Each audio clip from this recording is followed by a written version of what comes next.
Saya nak tanya, lu siapa?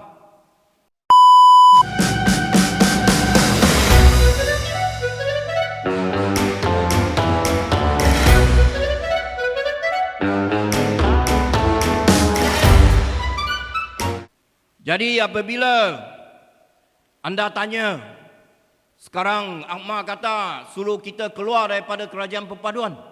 Saya nak tanya, lu siapa?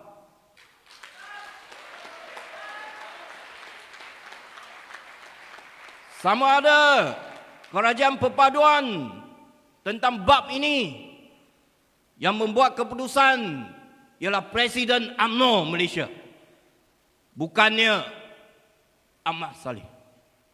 Saya tahu statement tersebut, kenyataan tersebut menimbulkan banyak perbincangan antara ahli kita. Dan saya tahu pemberita akan minat, ingin tahu apakah respon kita.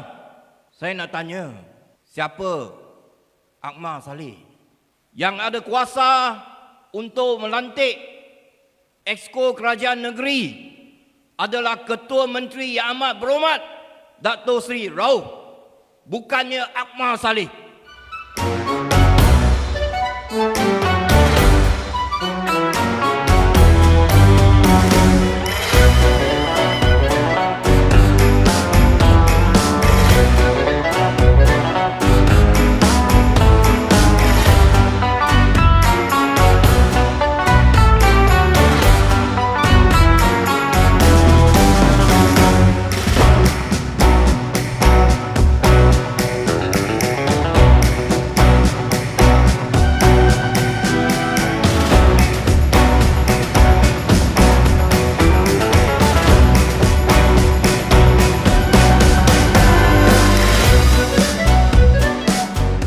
DAP Melaka, kita tidak takut untuk turun padang sebagai solo.